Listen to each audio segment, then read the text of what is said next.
So please open your Bibles to Genesis 48 and 49. We're a little bit behind and we've got 2 chapters to cover this morning. So let's just jump right in.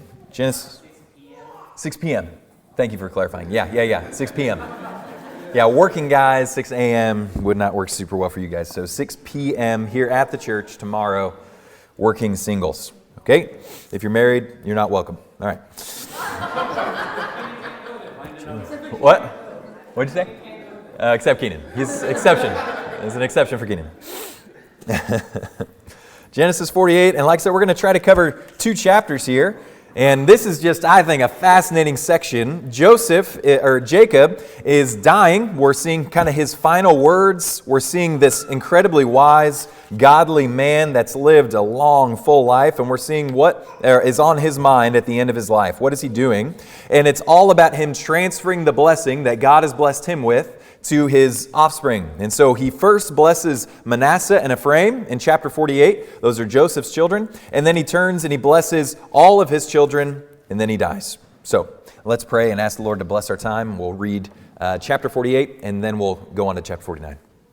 God, we do thank you for this section of Scripture. We thank you for Genesis as a whole. Oh, Lord, I pray that you would just use it in our lives. God, that it would cause us to be more fruitful, more rooted and grounded in love, trusting you, Lord, that we would know your word and love your word, and that we would be the kind of people that are just always seeking you in it, that we would learn not to go beyond what is written. And so we thank you for the Bible. We thank you for Genesis 48. And just as a small, simple little church here, God, we pray that you'd see us, you'd have mercy on us, that you'd bless and teach us from your word this morning. Amen. All right, let's read. Please start in verse 1 with me. Make sure this is all good, okay? After this, Joseph was told, "Behold, your father is ill." So he took him with his 2 sons, Manasseh and Ephraim. And it was told to Jacob, "Your son Joseph has come to you." Then Israel summoned his strength and sat up in bed. And Jacob said to Joseph, "God Almighty appeared to me at Luz in the land of Canaan and blessed me, and said to me, Behold, I will make you fruitful and multiply you, and I will make of you a company of peoples. And I will give this land to your offspring after you for an everlasting possession. And now your 2 sons, who were born to you in the land of Egypt before I came to you in Egypt, are mine. Ephraim and Manasseh shall be mine, as Reuben and Simeon are. And the children that you fathered after them shall be yours. They shall be called by the name of their brothers in their inheritance. As for me, when I came from Padan, to my sorrow, Rachel died in the land of Canaan, on the way when there was still some distance to go to Ephrath. And I buried her there on the way to Ephrath, that is, Bethlehem. When Israel saw Joseph's sons, he said, "Who are these?" Joseph said to his father, "They are my sons, whom God has given me here." And he said, "Bring them to me, please, that I may bless them." Now the eyes of Israel were dim with age, so that he could not see. So Joseph brought them near him, and he kissed them and embraced them. And Israel said to Joseph, "I never expected to see your face. And behold, God has let me see your offspring also."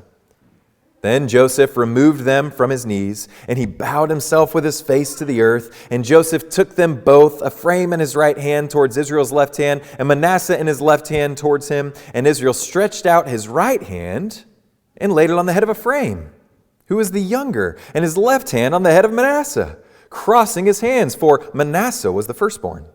And he blessed Joseph and said, "The God before whom my fathers Abraham and Isaac walked, the God who has been my shepherd all my life long to this day, the angel who has redeemed me from all evil, bless the boys.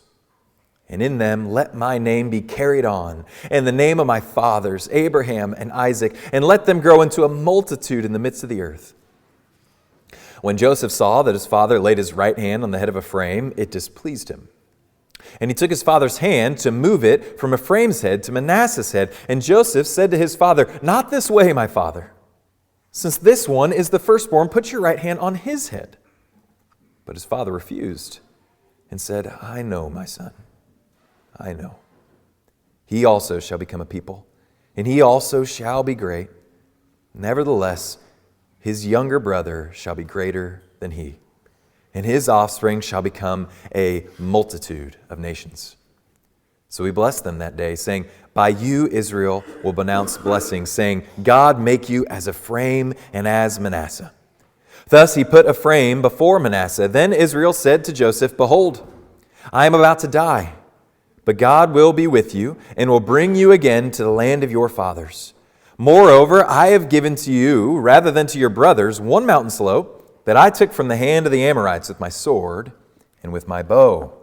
Well, we can just see here what is on Jacob's mind as he's dying, as I said before, is obviously he is intent about passing on this blessing. What's on his mind, even to his old age, is he's thinking about the promises of God. He's thinking and remembering his life. You know, he's dying here. This is literally the last day of his life.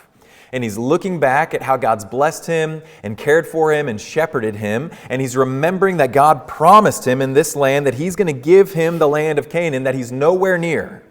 And yet we can see a mature faith has been developed in Jacob by this point. He's still believing that that's going to happen. He's still trusting, I'm going to go back to Israel, and my children are going to go back to Israel, or Canaan, I guess, and we're going to have that land. That's going to be ours. And so he is concerned to play his part in the story, which he knows he's not going to be the one that sees the land now, but he believes it'll be his offspring. He doesn't know to what generation, he doesn't understand everything, but he knows it'll be them, and so he is eager to bless them. That's what's going on in these last two chapters. He's blessing his offspring because of his faith in the promises. And he, as you can see, over the years has just learned to be a profound man of God, right? He's learned to have faith that God will accomplish what he says he will accomplish. So let's just look at some of the technical things that are going on here. And there's a few lessons that I want to draw out of this. I want to look at this mature faith, this godly man, and look at how God deals in distributing his blessing and see what we can learn from it as a church this morning. Okay, so the first thing I think to notice is have you ever noticed when they're numbering the 12 tribes of Israel that it's not the number of the people that you would think it is? It's not, Levi's not in there. You know, when they're numbering the 12 tribes, Joseph's not in there. There's no Josephites. You've never heard that. You've never read that, right? Have you noticed that? You think it's going to be literally his 12 sons. And then when you go and you read the actual 12 children of Israel, rather than having Joseph and Levi, who were listed, Manasseh and Ephraim. And you say, that's so strange. They're not children of Israel. They're children of Joseph. And you'd say, there's where you're wrong. They really are children of Israel, but not by biological descent. Do you see this? He adopts them on his deathbed. Did you read that? Look, this is the whole point here. What's going on? He says, look at verse 5. And now your two sons, who were born to you in the land of Egypt, before I came to you in Egypt, are mine. Can you imagine you go to your dad's house? Just think with me for a minute. Okay? And he's just like, those two kids? Yeah, they're mine now. I'm adopting them. No paperwork, no massive amounts of money, no legal documents, just they're mine. You can have all the kids that you had after them, okay? But these two, they're mine. They're my kids now. He adopts them into being his children, and they now are, by adoption, really Jacob's children, so that he can bless them along with the rest of his offspring. So that hopefully clarifies a few things. You can see here that they are the ones that are blessed as his children, and that would just, I think, be kind of bizarre for Joseph. But he's going to die that day anyways, so it's not really like a huge deal, okay? He adopts them for a day, he dies, and then they're kind of back to Joseph. It's almost like a legal trick is what it looks like he's doing almost. And yet the blessing is going to these two brothers, and that's why it passes on to them. That's why the list of Israel is what it is. This would be explaining a ton of history for the Israelites as they're leaving Egypt, okay? But then here's the theme. Do you guys notice there's this really weird thing that happens where he pushes Ephraim and Manasseh towards them, and he crosses his hands to bless them. He crosses his hands. So Joseph is wanting him to bless Manasseh. Manasseh's the oldest, and so he says, okay, I'm going to put him on my left, his right, at his right hand. He's blind, he won't know. I'm going to put him here. Okay, bless the boys. And just, it would have been like, what is he doing? It's totally irrational, but he crosses his arms to bless them, indicating he is absolutely doing this on purpose. And it's tough to know how he even knows to do that, almost like God is working through him. It says he's blind. Who are these kids? He can't see a thing, and yet, as they're coming towards him, he knows to cross his hands to bless the younger over the older. And here's what, as I've been meditating on this section here, just thinking about this strange scene of the crossed hands of blessing, I don't know, I've always read it, and you've probably always read it in Genesis, but it finally popped off the page to me in just a more profound way. This has been the case with every single patriarch. Adam and Eve are in the garden, right? I want to wrap up this theme of blessing, and God blessed them. God blessed them in the garden, and He dwelt with them, and everything their hand touched seems like it was going to go well. He was accomplishing something through Adam and Eve, and they forfeit the blessing, and instead they have cursing when they leave the garden. They're no longer with God. God curses the ground. God curses Adam. God curses Eve. They lose the blessing of God. And Genesis is a story about receiving that blessing again, dwelling with God again, and then how is that blessing going to turn to be a blessing for the whole world? That's the prophecy given to Abraham in Genesis 12, that this blessing that's been taken away through this family is going to bless the whole world. And so he blesses Abraham. And then what happens with Abraham? He comes to God and he has two sons as well, right? Ishmael and Isaac. And he says, oh, that Ishmael would live before you. Oh, that you would bless Ishmael. Oh, that you would take my oldest and the blessing would fall to him. I love him. My heart's desire is for him. God, won't you just accept the oldest? And what does God say? That wonderful word that we all ought to learn to hear from God and hear it gladly. He says, no. Right? He says, no. I think I have the chapter written down here somewhere. In chapter, I think it's back in chapter 26, if my memory serves me right. God says to him, no. He had certain intentions and plans for how his life was going to go and who God's going to bless, and he pours all of his energy into his firstborn child that he so loves, and he has this great vision for who he's going to become, and God has other plans, and he blesses the younger. Okay? But then, we think about that one. That one's pretty clear, but then it happens again, doesn't it? Isaac also has two sons, Jacob and Esau. And who does Isaac want to be blessed? Esau, the older. He wants Esau to be blessed. Esau is the one he loves. Esau is the one that feeds him the food from the field. He's the one that he seems to just really especially delight in. And yet, before they were even born, God said, I am going to bless Jacob. It won't be Esau that gets the blessing. It will be Jacob. And Isaac, too, what does he find? He wants Esau to be blessed. And through this trickery, through this deceit, Jacob is the one that receives the blessing.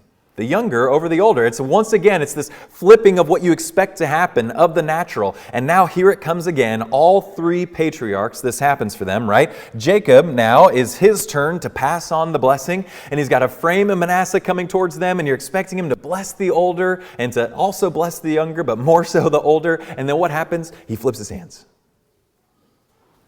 He flips his hands and the younger is blessed over the older. And what does Joseph do? He cries out. He's distressed. No, not this way, Father. It says that he is distressed. Now, this word for distressed, it says, when Joseph saw that his father, this is verse 17, laid his right hand on the head of Ephraim, it displeased him. That word, if you go and you study it, it seems like it's used in a lot of ways. Sometimes it's used to describe when something is broken. Sometimes it's used in the context, its root word seems to indicate somebody crying out, right? Something like, what's going on? It's like this voice of distress. It's not just this quiet, oh, that displeases me, but I will receive it kindly. No, it's like a broken, whoa, no, this is not what I expected, okay? Because the blessing is such a big deal to them. We don't get this in our culture. Right? When we want somebody to bless our kids, we think of it almost as like a hope and a prayer for goodwill for them, right? Would you bless my kid and indicate that you like them? That's almost how we think about it. If somebody doesn't bless our child, we think, oh, you don't like me? You don't like my... It's a matter of personal, right? With them, they viewed this blessing rightly as something that God Himself was going to honor. In other words, they blessed in faith, as Hebrews 11 tells us. In faith, Jacob, while he was dying, bowed his head on his staff and blessed the sons of Joseph is what Hebrews 11 told us. They really believed this was going to affect the trajectory of the rest of their lives massively. And that's absolutely been true of Genesis, hasn't it? The blessing is not a small thing, it's a massive thing. And so he is deeply distressed here when he crosses his hands and he blesses the other son, right? And here's what I want us to do. I just want us to pause and think, we would just be fools to miss this, right? It's happened 3 times in the book of Genesis now, where the opposite son of the one you're expecting to get blessed, that the father wants to be blessed, that seems naturally would be blessed, gets blessed. 3 times in a row. And I think it behooves us, it'd be a good idea for us to slow down and just ask, what is the Scripture trying to teach us here? Like, what's the point of blessing here? And what is God wanting to teach us about blessing and how it comes, okay? And here's one of the things that here's one of the things I think we're supposed to learn from this, is that ultimately it is God's choice. It is God's decision. It is God's will. It is God's purpose that decides who is blessed in these situations, right? All the fathers had certain intentions for the blessings.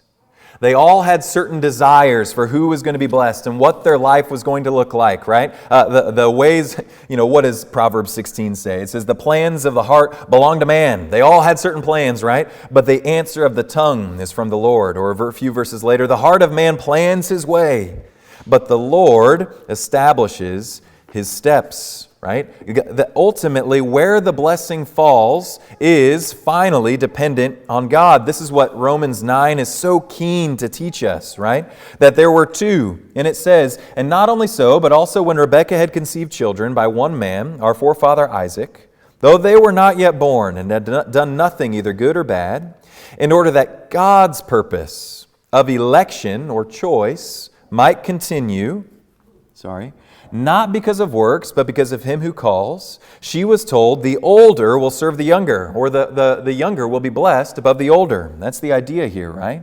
The older will serve the younger. Jacob, as it is written, Jacob I loved, but Esau I hated. This is essentially, if you want to use the older language for it, this is election. This is God's sovereign choosing of where the blessing falls. And here's why I think it's so important. Here's why I think that Genesis is over and over and over pounding on this theme. Here's the things that I think it's the reason why I have just grown to love this teaching in my soul, the way it's fed me and nourished me personally as a Christian, and how I think it'll nourish and feed your soul if you'll get what the book of Genesis is trying to say here, is what a profound comfort. That it's not based on just your natural abilities or ways of the world who God decides to bless. Does that make sense? Like, not all of us are going to be D1 athletes. Actually, none of us are going to be D1 athletes, right? I think that's safe to say, right? Your ability to accomplish in sports almost totally dependent on natural things. And you might be, I taught middle school. You might be like one of the other millions of kids that think they're going to play in the NBA when they're 5'5". And I'm sorry, buddy, it's just not going to happen to you, right? It's not going to happen. Naturally, you are limited from doing these things by your stature, right? And how wonderful is it that with the things of God, it's not based off of what is natural. It's not based off of God's going to bless you if you're wise enough. God's going to bless you if you're the firstborn. God's going to bless you if you have enough faith. God's going to bless you if you are attractive enough. God's going to bless you if you are tall enough. It's not based off these natural things, but if you know yourself, right, to be naturally not so wise as you ought to be, or man, I'm just not the most attractive or best leader in the room, or man, I just don't have these skills to accomplish these goals, or honestly, John, I'm really not that smart. I'm just really not that smart of a guy. If you're poor in spirit like that, if you recognize that that's true of you, guys, this teaching becomes such a blessing to you. It's not based off of your wisdom. It's not based off of what birth order you're born in. It's not based off of how much you love. It's not based off of how amazing you are. What a wonderful thing. No, our gracious God blesses whom He will. And here's what's wonderful. He often delights to bless the person who's weakest. Isn't that wonderful? He often delights to bless the person that's not wise, right? He delights to bless the person that doesn't have as much knowledge. Isn't that what 1 Corinthians says? For consider your calling, brothers, Vintage Faith Church. Not many of you were wise, according to worldly standards. Is that true of us here, this little church? Not many of us are wise, according to worldly standards. Not many were powerful. I think it's safe to say not any of us are powerful. There's no famous people in this room. There's no politicians. There's no super radically wealthy people. Not many of us are powerful, right? Not many of you were of noble birth. Again, none of us. But God chose what is foolish in the world to shame the wise. Isn't that wonderful? Isn't that wonderful? It's wonderful when you see yourself as the one that's needy. It's not wonderful if you see yourself as the wise man. It's not wonderful if you see yourself as the one that's able to accomplish. It's not wonderful if you see yourself as the firstborn, in quotes, right? God chose what is low and despised in the world, even things that are not, to bring to nothing things that are, so that no human being may boast in the presence of God. And because of Him, Vintage Faith Church, you are in Christ Jesus, who became to us wisdom from God, righteousness, sanctification, redemption, so that as it is written, let the one who boasts, boast in the Lord. This is such a comforting thing to me. And some of you are wondering, why is he beating this drum, right? It's in Genesis, okay? It's in the Bible. But also, it's just such a profound comfort to me and hopefully a comfort to you that God does not judge on the outside. He judges the heart. Think about David and all of his brothers are lined up and he's the smallest, ruddiest shepherd. He didn't even bring him in because he didn't think he'd be the one. And God says, that's the one. I just think if we can grasp this and if we can get it, then there just becomes so much hope for those of you that are downcast. Okay? So much hope for those of you that recognize some deficiencies in your soul. That God might decide to bless you because of those things. And when He blesses us because of those things, you know what it does? It makes Him great. It makes Him wonderful. It makes Him the one who gives us everything that we have in our lives, right? Anything that we've been given that's a good thing, right? When we know that He just blesses those that are weak and poor and blind and lame, it leads to Him being the one who is glorified for giving us better than we ever could have deserved, right? In other words, the second reason why I think this doctrine or this teaching of election or God choosing who He's going to bless here is so profoundly comforting and good is because it leaves no room for boasting. Ephraim and Manasseh haven't done a thing yet. At least that's recorded in Scripture. At Jacob and Esau, it's while they were still in the womb, before they had done anything good or bad, that God decided to bless one or another. And if you're in this room, I'm saying you're blessed. I'm looking around. I think you're all Christians here. I don't think there's no visitors this morning. Okay, nobody as far as I can tell, everybody in the room is in Christ. You are blessed, Christian. God Himself has brought you here, and it's not because you're more wise than your friends. It's not because you're more humble than... we all agree on this, right? It's not because you're more humble or you had you mustered up the faith and other people didn't. No, it's because God was merciful to you. And if that's the case, man, there's no room for boasting. And guess why that's a good thing? Because God's opposed to the proud, but He gives grace to the humble. You want to be on God's good side? You want to see blessing from God? Then you must empty yourself. You must become less. He must become more. A man cannot receive even one thing unless it comes from the hand of God, is what John the Baptist says, right?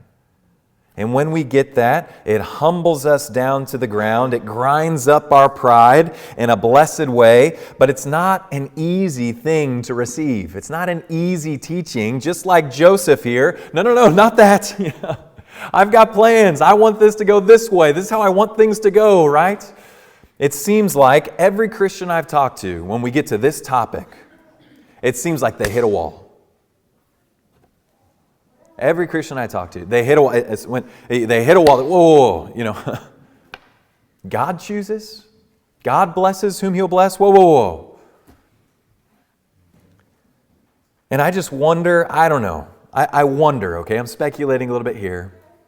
If this isn't just God's natural program for the Christian to learn to be like Jacob, to get to the point where you're not like Joseph and you're freaking out over this, but you're much more like Jacob. You just say, I know, my son, I know. You know what I'm saying? Like Jacob has lived some life at this point.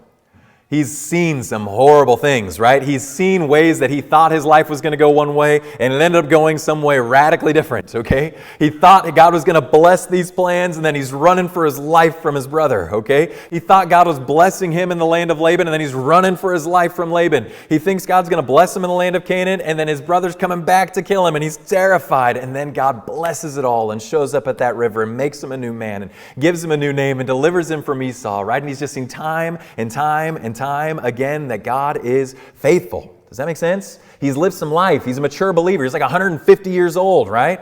He's an old man. He's seen some things.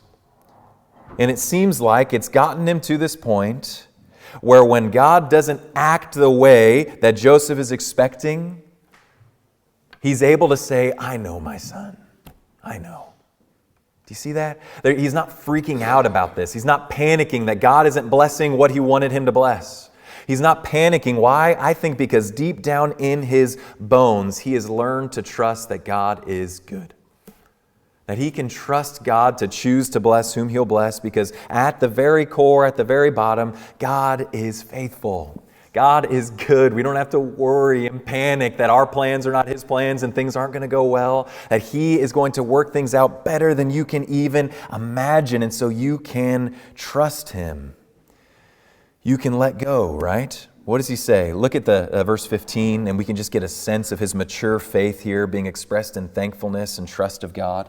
The God before whom my fathers Abraham and Isaac walked, the God who has been my shepherd all my life long to this day.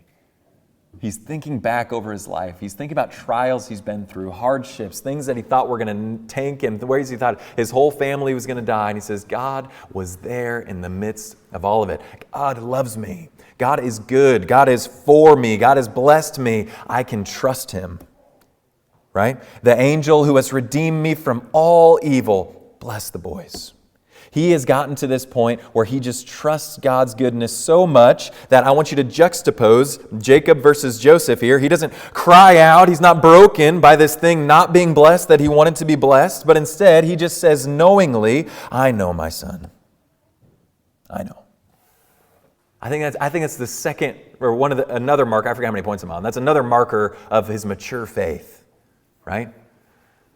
Just juxtapose the two, right? How often in your life, if you're young, maybe it hasn't happened much to you yet, you're really wanting God to bless this thing in your life.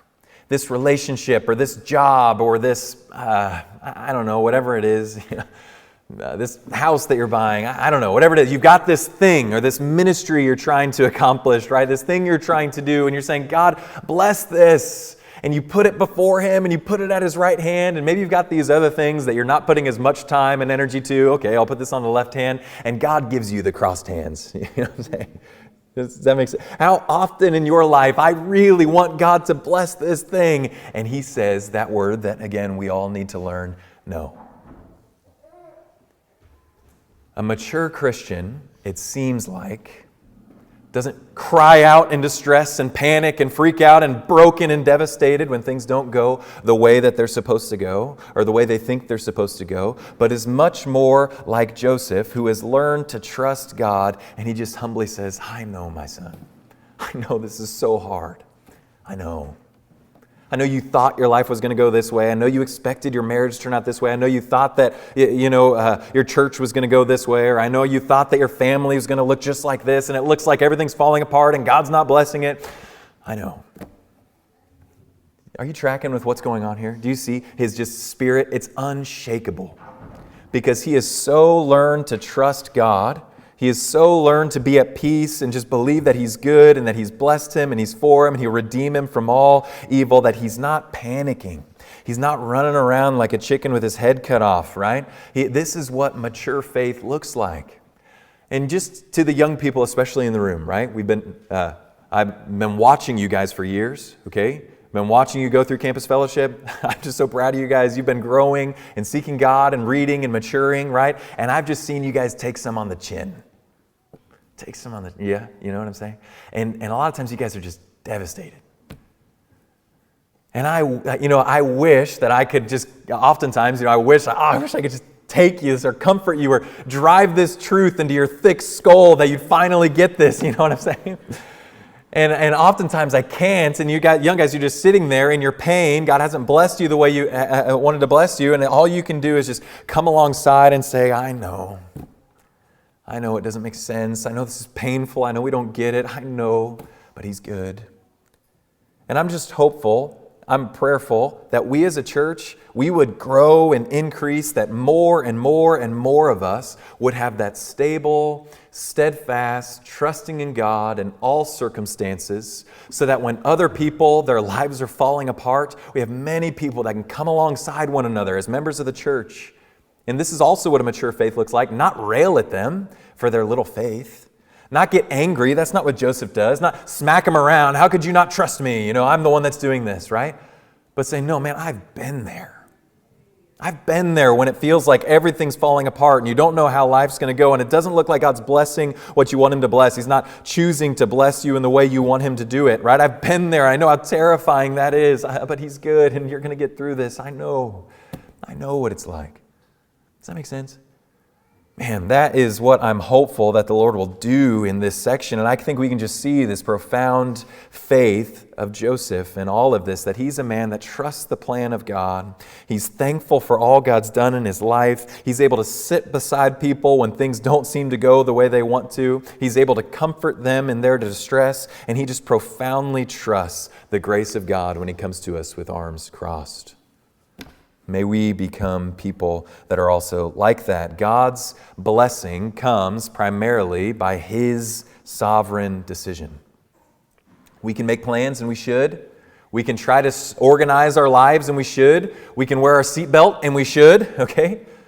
But ultimately, we're very small. Ultimately, God is very big. And here's what's great news is we can trust Him. But even though God's blessing comes to us primarily from His choice, I want to emphasize that chapter 49 does follow chapter 48.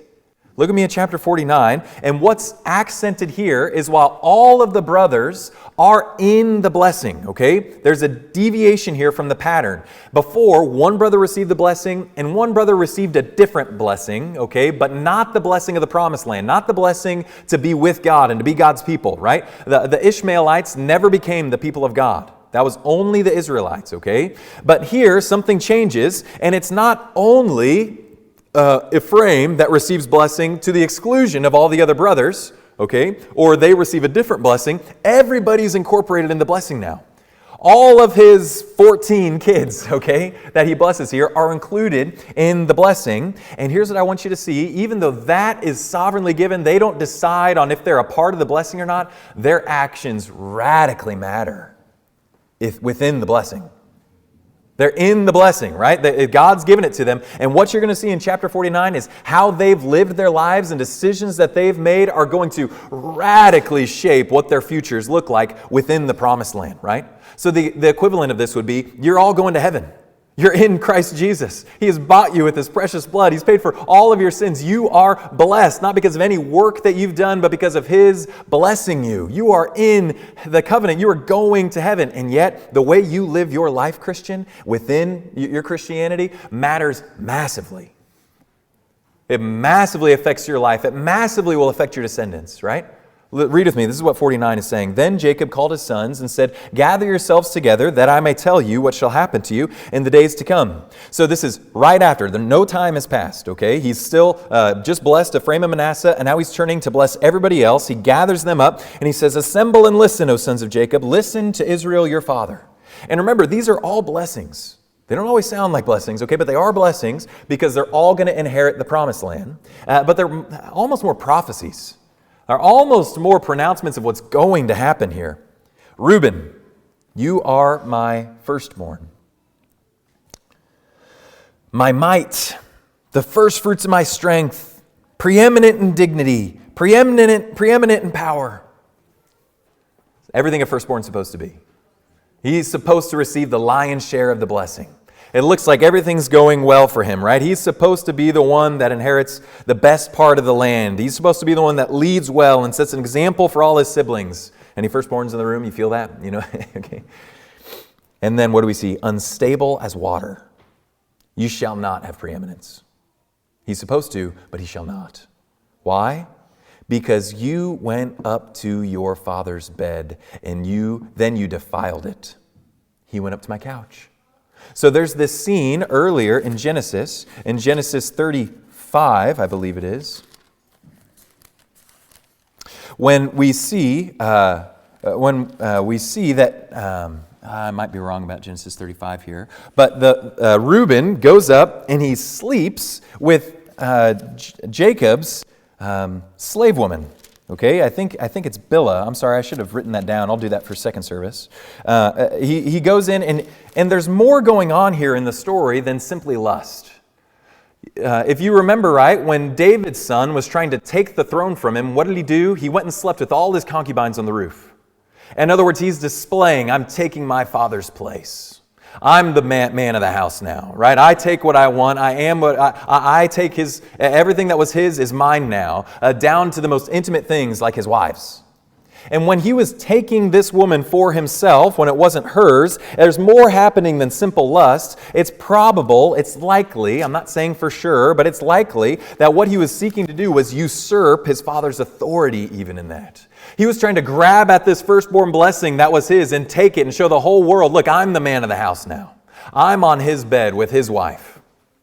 Does that make sense? I'm taking the blessing. He's unstable as water. He's unwilling to wait. He's got this character defect where he's not willing to be patient and to honor his father. And so the first place, the preeminent place, is taken from him. And what that means, guys, is it's taken from his descendants. Like he never sees the promised land a day in his life. Life goes pretty well for Reuben, but his descendants, right? They do become they're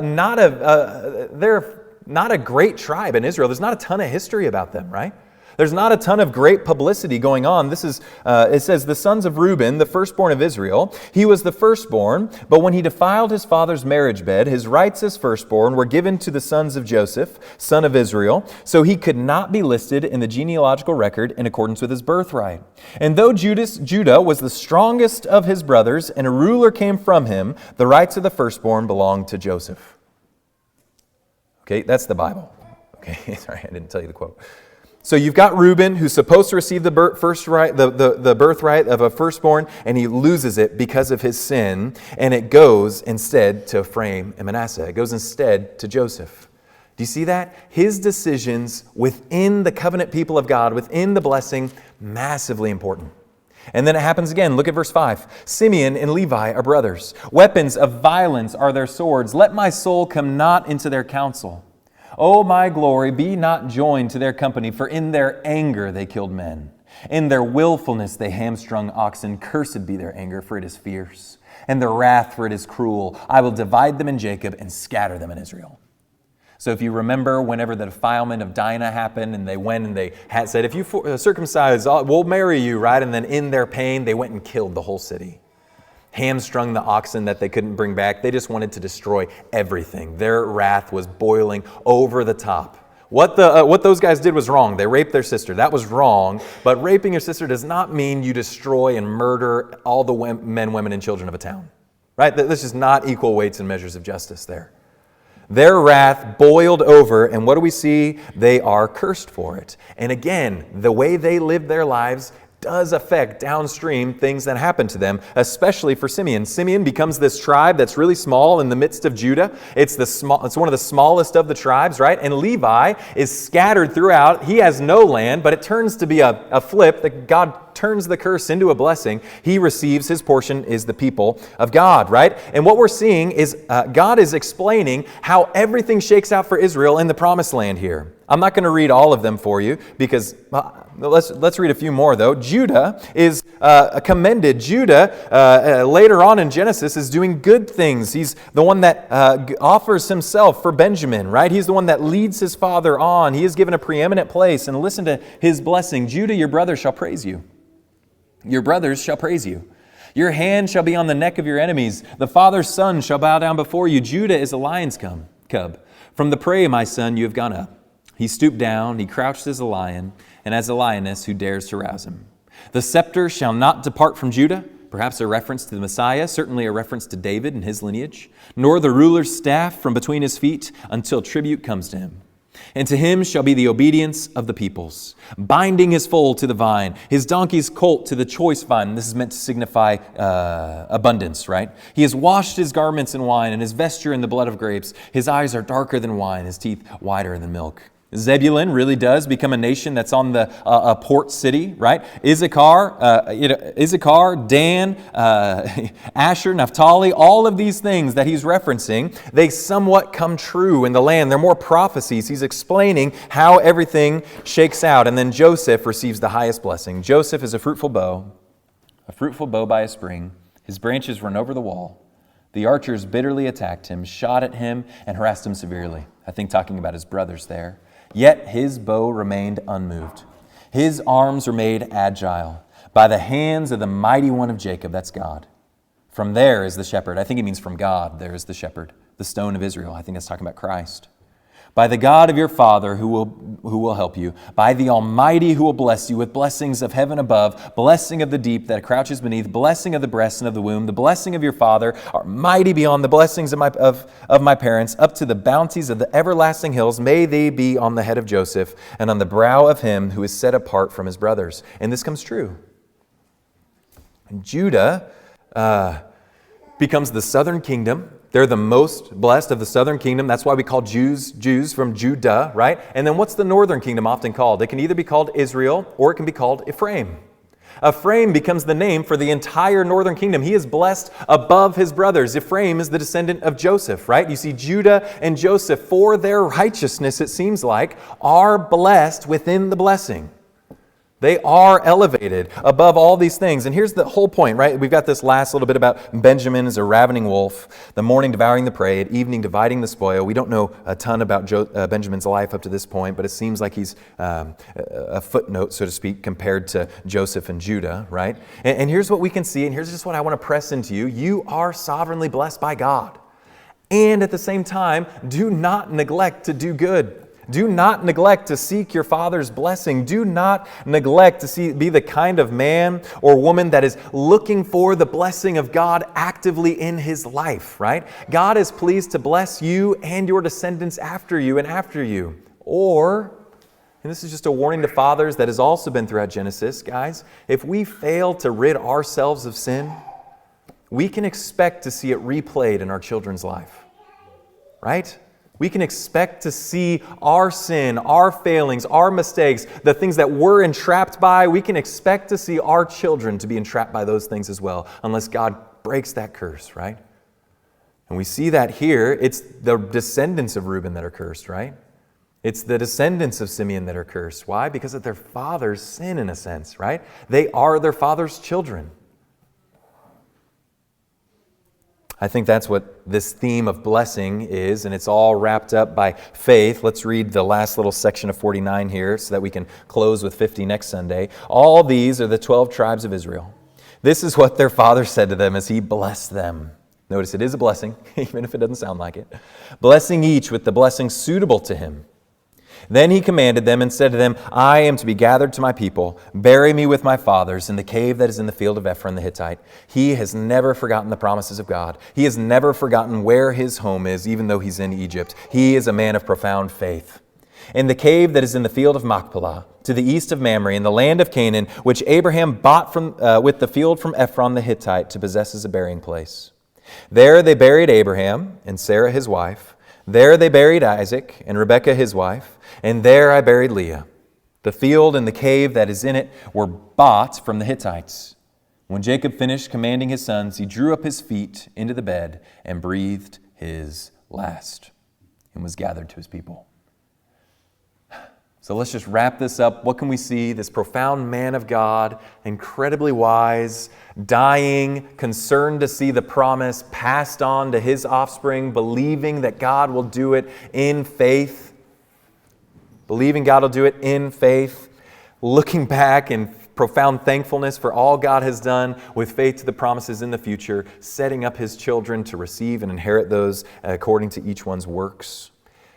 And I think that we can learn something about blessing here in our own lives. We are blessed similarly by the work of another, right? We are counted among this blessing, this family's blessing, the blessing of Abraham, because of the work of Christ. Christ died to bring the blessing to the nations. That's why we, though we're not Israelites, can stand here and say, I receive the blessing of Abraham. Go read Galatians, right? I receive it through faith according to promise. And when we read this, I hope that we see ourselves somewhat in it, and I pray that we would be the kind of people that seek within the blessing to be blessed by God.